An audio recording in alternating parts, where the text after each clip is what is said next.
So welcome back to our channel. So ఈరోజు మన topic ఏంటంటే హెచ్టిటిపి మెథడ్స్ అనమాట.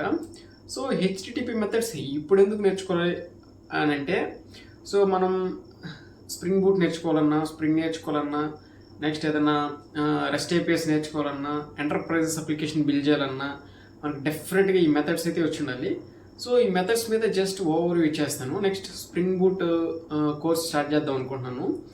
సో ఫస్ట్ ఈ హెచ్టిటిపి అంటే ఏంటి, అసలు ఈ మెథడ్స్ ఏంటి, ఇవి ఎలా వర్క్ అవుతాయి అనేది కంప్లీట్గా చూద్దాం.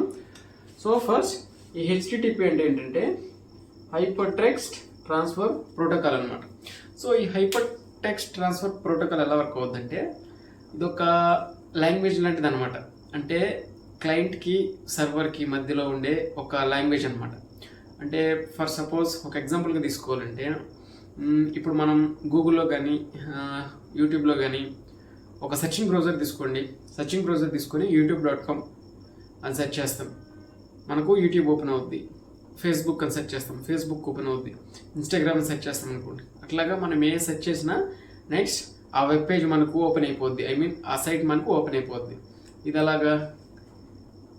ఇంకొక ఎగ్జాంపుల్తో మాట్లాడుకుందాం. ఇప్పుడు అమెజాన్ కానీ, ఫ్లిప్కార్ట్ కానీ, మింత్రా కానీ వీటిల్లో మనం ఆప్షన్స్ ఉంటాయి కదా, కింద కార్ట్ అని, యాడ్ టు కార్ట్ అని, ఆర్డర్స్ అని ఇలా ఉంటాయంట కదా. సో మనం యాడ్ టు కార్ట్ అనే ఆప్షన్ క్లిక్ చేసిన వెంటనే మనం కార్ట్లో పెట్టుకున్న ఐటమ్స్ అన్నీ మనకు డిస్ప్లే అవుతాయి. ఆర్డర్స్ నొక్కిన వెంటనే ఆర్డర్స్ అన్నీ డిస్ప్లే అవుతాయి. ఇవన్నీ ఎలాగా? సో దీని వెనుకున్న back and logic HTTP request అనమాట. సో కంప్లీట్గా ఎంటర్ప్రైజెస్ అప్లికేషన్ అనేది ఒక యూజర్ యూజ్ చేయాలంటే అతని రిక్వెస్ట్ మీద యూజ్ చేస్తాడనమాట. అంటే తన రిక్వెస్ట్ పంపిస్తాడు, బ్యాక్ ఎండ్ మొత్తం ఆ రిక్వెస్ట్ మీద ఆధారపడి ఉంటుంది అనమాట. మనం ఎటువంటి రిక్వెస్ట్ పంపుతున్నాము అనే దాని మీద ఆధారపడి ఉంటుంది అనమాట. సో ఈ హెచ్టిటిపి అనేది రిక్వెస్ట్ని పంపిస్తుంది అనమాట. ప్రతిదీ రిక్వెస్టే. మనం సెర్చ్ చేసిన, మనం ఏ ఆప్షన్ క్లిక్ చేసినా అది రిక్వెస్టే అనమాట ఆ సర్వర్కి. ఇంకొకటి బ్రౌజరు డైరెక్ట్గా డేటాబేస్తో కమ్యూనికేట్ అవ్వలేదు. మనం డైరెక్ట్గా డేటాబేస్తో కమ్యూనికేట్ అవ్వలేము. ఓకేనా? ఇప్పుడు మనం గూగుల్లోకి వెళ్ళి youtube.com అని సెర్చ్ చేసిన వెంటనే మనకు యూట్యూబ్ వెబ్ పేజ్ డిస్ప్లే అవుతుంది కదా. సో ఈ యూట్యూబ్ అనేది ఒక డేటాబేస్లో ఉండాలి కదా, మన ఏ డేటా అన్నా డేటాబేస్లో ఉండాలి కదా. సో బ్రౌజర్ అనేవాడు డేటాబేస్తో కమ్యూనికేట్ అవ్వలేడు. మధ్యలో సర్వర్స్ ఉంటాయి అన్నమాట. అందుకే సో ఆ సర్వర్తో మనం కమ్యూనికేట్ అవ్వడానికి యూజ్ అయ్యే ఒక లాంగ్వేజే హెచ్టిటిపి అనమాట. సో హెచ్టిటిపి మెథడ్స్లో మామూలుగా మనకి 4 ఉంటాయి. పుట్, గెట్, పోస్ట్, డిలీట్ అని. సో రీసెంట్గా యాడ్ చేసిన ఒక్కొక్క మెథడ్ క్వైరీ అనమాట. సో మనకి ఇప్పుడు అదంతా అవసరం లేదు. సో మనం జస్ట్ ఈ 4 చూసుకుందాం. First get, put, post,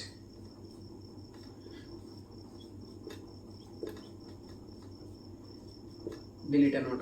so ఈ 4 ఇంపార్టెంట్ హెచ్టిటిపి మెథడ్స్ అనమాట. సో ఈ గెట్ ఏం చేస్తుంది అంటే, ఫస్ట్ మనం ఏదైనా డేటాని గెట్ చేసుకోవాలంటే, అంటే ఇప్పుడు మనం యూట్యూబ్లో కానీ ఏదైనా క్రోమ్లో కానీ బ్రౌజర్లో కానీ మనం సెర్చ్ చేస్తాం కదా, డేటాని సెర్చ్ చేసిన వెంటనే సర్వర్కి వెళ్తుంది అనమాట. మన రిక్వెస్ట్ మనం ఏం కావాలనుకున్నామని సర్వర్కి వెళ్తుంది అనమాట. సర్వర్ నుంచి డేటాబేస్కి వెళ్తుంది అనమాట. డేటాబేస్ నుంచి రిక్వెస్ట్ మనకు వస్తుంది అనమాట. సో మనం ఇక్కడ ఏం చేస్తున్నాం, డేటాని తీసుకుంటున్నాం. సో అది గెట్ మెథడ్ అనమాట. ఓకేనా? గెట్ మెథడ్ అనమాట. మీకు సర్వర్ ఎలా వర్క్ అవుతుందో చెప్పాలంటే చిన్న ఒక చూపిస్తాను చూడండి, రిప్రజెంటేషన్. ఇది బ్రౌజర్, అంటే మనం క్లయింట్ ఆర్ బ్రౌజర్, మధ్యలో సర్వర్,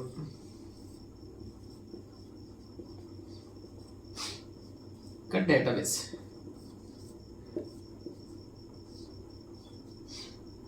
ఓకేనా? ఇక్కడ మనం వాడేదే హెచ్టిటిపి రిక్వెస్ట్ అనమాట.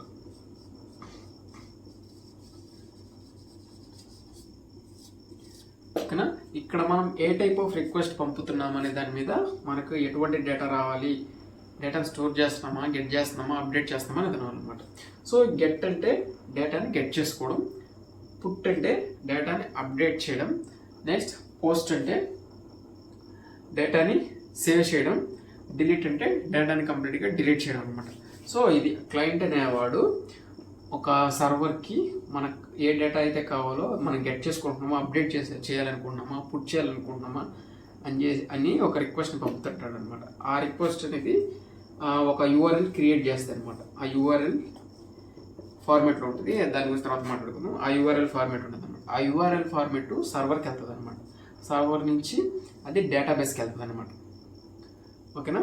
మీరు ఒకటి గమనిస్తే సర్వర్ నుంచి డేటాబేస్కి వెళ్ళే దగ్గరే మన బ్యాక్ ఎండ్ లాజిక్ అంతా ఉంటుంది అనమాట. ఇక్కడ మన spring boot back end logic ఇక్కడ రాస్తాం అనమాట. ఓకే, నేను చెప్పాను కదా, ఇది ఫస్ట్ కంట్రోలర్కి వెళ్తుంది, కంట్రోలర్ నుంచి మళ్ళీ సర్వీస్కి వస్తుంది, సర్వీస్ నుంచి రిపోజిటరీ నుంచి డేటాబేస్ అని స్ప్రింగ్ బూట్ ఆర్కిటెక్చర్ చెప్పాను కదా. సో అది ఇక్కడ నుంచి వస్తుంది అనమాట.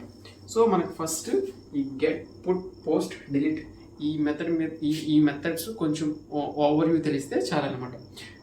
దీన్ని బేస్ చేసుకుని అక్కడ మనకు స్ప్రింగ్ బూట్లో get mapping, put mapping, post mapping, delete mapping అని అక్కడ వేరే యానిటేషన్స్ ఉంటాయి అన్నమాట. సేమ్ ఇట్లాగే. సో ఈ ప్రాసెస్ అంతా ఇది వచ్చి స్ప్రింగ్ బూట్ గురించి చెప్తున్నా. ఈ గెట్ మ్యాపింగ్ అనేది వచ్చి స్ప్రింగ్ బూట్లో వాడతాం కదా. ఈ put mapping, post mapping, delete mapping ఈ ఆపరేషన్స్ అన్నింటినీ పర్ఫామ్ చేసేదే రెస్ట్ APIs అనమాట. ఓకేనా? రెస్ట్ APIs అంటే ఏం లేదు, రిప్రజెంటేషన్స్ ట్రాన్స్ఫర్ APIs అనమాట. సో ఈ రెస్ట్ APIs వేరే టాపిక్, దాని గురించి వేరే మాట్లాడుకున్నాం. సో మనం స్ప్రింగ్ బూట్ నేర్చుకోవాలంటే ముందు HTTP తెలియాలన్నమాట. చెప్పాను కదా, HTTP అంటే సింపుల్గా రిక్వెస్ట్. ఈ రిక్వెస్ట్ సర్వర్కి వెళ్తుంది, సర్వర్ నుంచి డేటాబేస్కి వెళ్తుంది, డేటాబేస్ నుంచి మనకు రెస్పాన్స్ అట్లాగే వస్తుంది అనమాట. ఓకేనా? ఇది ఓవరాల్గా HTTP. So next spring boot course start చేద్దాం అనుకుంటున్నాను. సో అందుకోసమే ఈ HTTP గురించి కొంచెం ఐడియా ఉంటే కొంచెం క్లియర్గా అర్థమవుద్ది.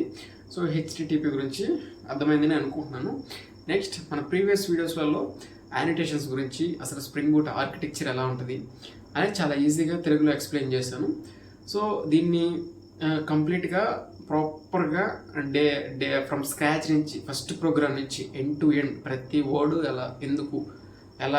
ఎందుకు రాస్తాం అని చెప్పి ఇన్స్టాలేషన్తో సహా ఒక ప్రాజెక్ట్ బిల్డ్ చేసేంత వరకు, అంటే ఫ్రమ్ స్క్రాచ్ టు అడ్వాన్స్ మనం కోర్స్ స్టార్ట్ చేస్తున్నాను, స్ప్రింగ్ బూట్ కోర్సు.